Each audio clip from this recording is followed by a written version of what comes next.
Hi guys, welcome to my channel. आज हम पढ़ेंगे पॉलिनॉमियल्स चैप्टर को ही कंटिन्यू करते हुए क्वाड्रेटिक पॉलिनॉमियल्स के बारे में और देखेंगे कि इससे कैसे न्यूमेरिकल सॉल्व करेंगे हम।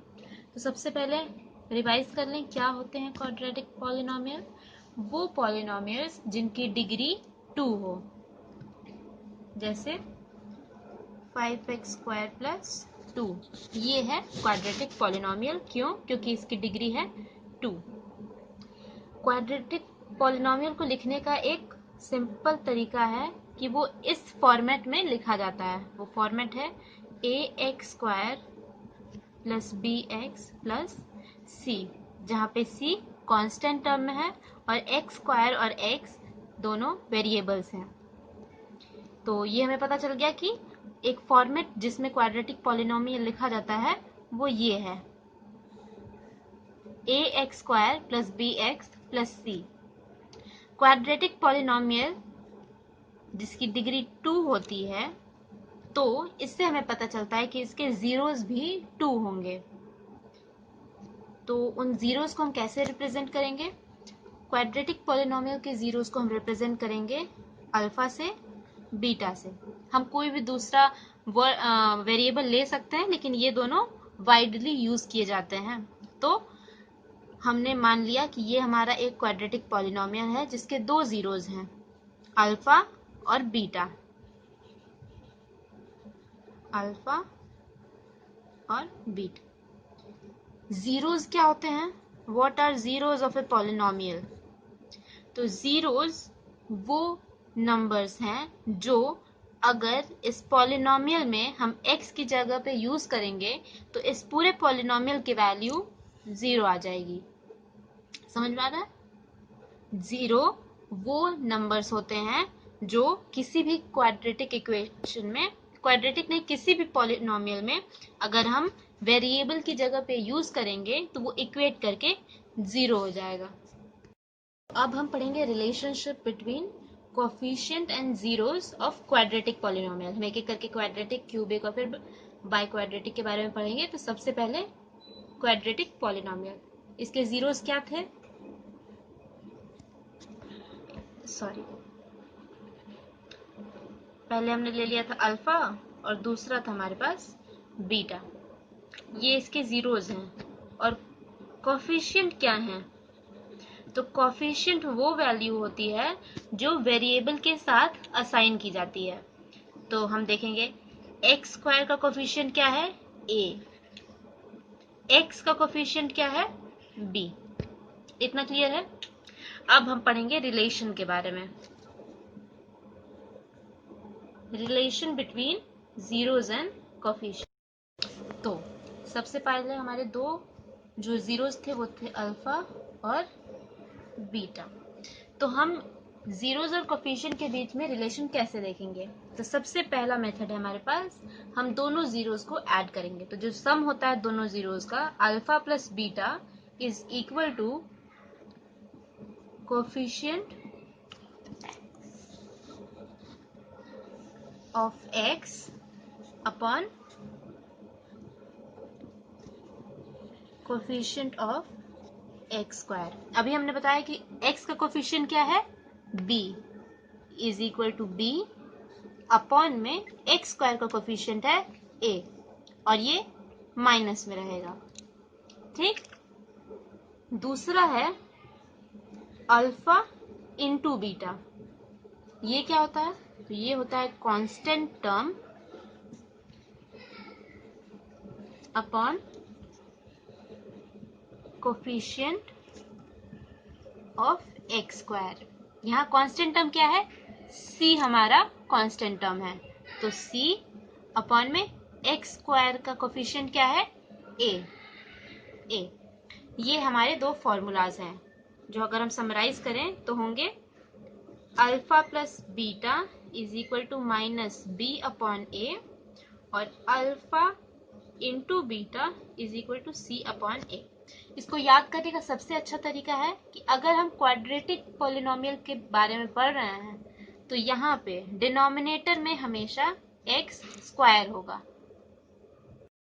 अब इसको हम एक क्वेश्चन के साथ समझ लेंगे।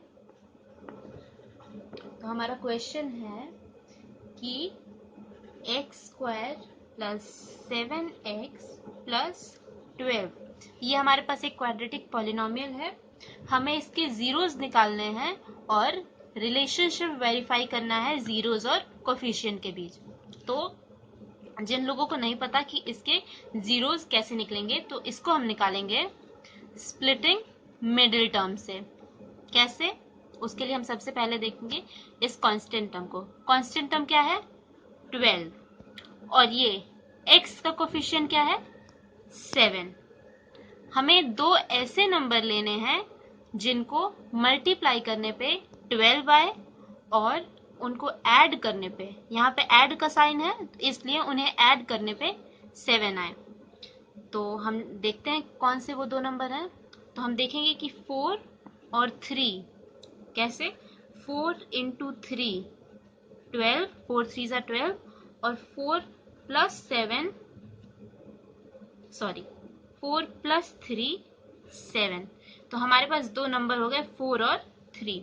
इसको सॉल्व कर लें। एक्स स्क्वायर प्लस, दो नंबर हमने चूज किए 4 और 3, 4 plus 3x plus 12, x square plus 4x plus 3x plus 12। अब हम इन दोनों में देखेंगे क्या कॉमन है। बस x हमें कॉमन दिख रहा है तो हम x को बाहर ले लेंगे। x को यहाँ से हटाने पे यहाँ बच जाएगा x और यहाँ बच जाएगा 4 प्लस, अब हम देखेंगे इन दोनों में क्या कॉमन मिल रहा है, तो हमें मिल रहा है 3, तो 3 को बाहर ले लेंगे तो यहाँ बच जाएगा x और यहाँ बच जाएगा 4, x प्लस 3 और x प्लस 4 इन दोनों का यहाँ। तो ये आ गए हमारे फैक्टर्स। अब हमें जीरोस निकालना है, तो जीरोस कैसे निकालेंगे? x प्लस 3 और x प्लस 4 हमारे फैक्टर्स आ गए, तो x plus 3 is equal to 0, तो x इज इक्वल टू -3, और इस सिचुएशन में x plus 4 is equal to 0, तो x इज इक्वल टू -4, मतलब हमारे दो जीरोस आ गए। तो हम अल्फा ले लेंगे -3 और बीटा ले लेंगे -4, ये आ गया। अब हमें देखना है रिलेशन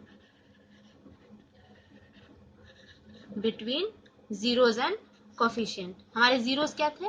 अल्फा था -3, बीटा था -4। सबसे पहले हमने किया था alpha plus beta is equal to, अगर आपको याद हो इधर आ जाइए, इसे हम लिख ले उस फॉर्मूला में ax square plus bx plus c। तो alpha plus beta is equal to coefficient of X square, sorry coefficient of X का कोफिशिएंट क्या है? 7, और अपॉन में कोफिशिएंट ऑफ एक्स स्क्वायर जो है 1।